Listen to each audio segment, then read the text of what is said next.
বন্ধুরা, আমি আজকে বানাবো এই যে পাউরুটির পোয়া, মানে এইটাকে পোয়া বলে আর পোলাও বলে, পাউরুটির পোলাও।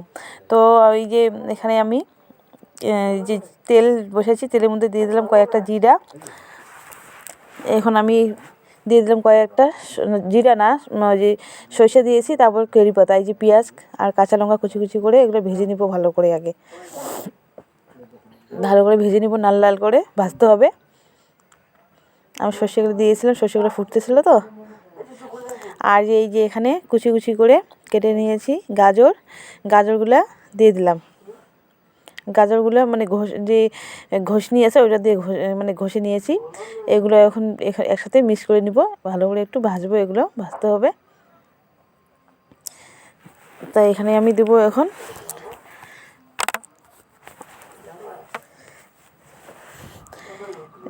এখানে আমি দিব স্বাদ মতো নুন। এখানে আর কোনো কিছু দিইনি, গাজরগুলো দিয়েছি, ভালো করে ভেজে নিব।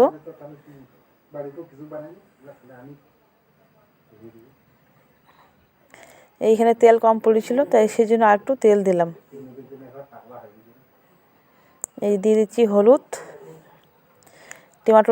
একটা টমেটোর দিচ্ছি কেটে, লম্বা লম্বা করে দিলেও হবে, কুচি করে দিলেও হবে, যেমন আপনারা পছন্দ সেইভাবে দিবে কেটে।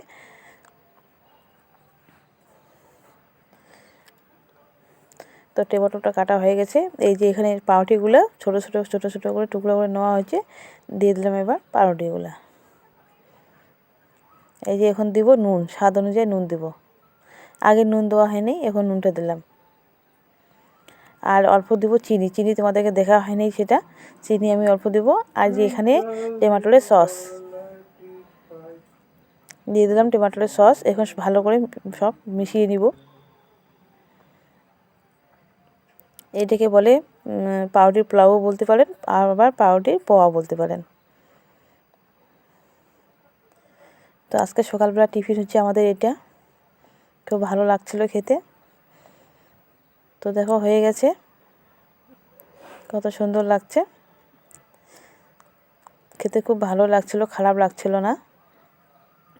যদি মানে কেউ আসে তো ওইটা আপনারা বানিয়ে টিফিন বানিয়ে খেতে পারেন, নিজেরাও বানিয়ে খেতে পারেন, খুব ভালো লাগে খেতে। শুধু পাউরুটি আর হাতের কাছে যা শাকসবজি থাকবে সেটা দিয়ে বানাতে পারেন। শাকসবজি তো কোনো প্রয়োজন নেই, শুধু পেঁয়াজ, কাঁচা লঙ্কা, টমেটো আর কারি পাতা আর সর্ষে। তো দেখো আমরা খেতে বসে গেছি, চা দিয়ে খাচ্ছি, খুব ভালো লাগছে খেতে, খুব ভালো লাগতেছে খেতে। এই যে খাচ্ছি আমরা সবাই, তোমরাও এইভাবে বানিয়ে খাবেন, খেয়ে কমেন্ট করে জানাবেন কেমন লাগছিল। খুব ভালো লাগছিল বলছিলে। তো বন্ধুরা, লাইক করবেন, শেয়ার করবেন, কমেন্ট করবেন। তোমরা ভালো থাকবেন।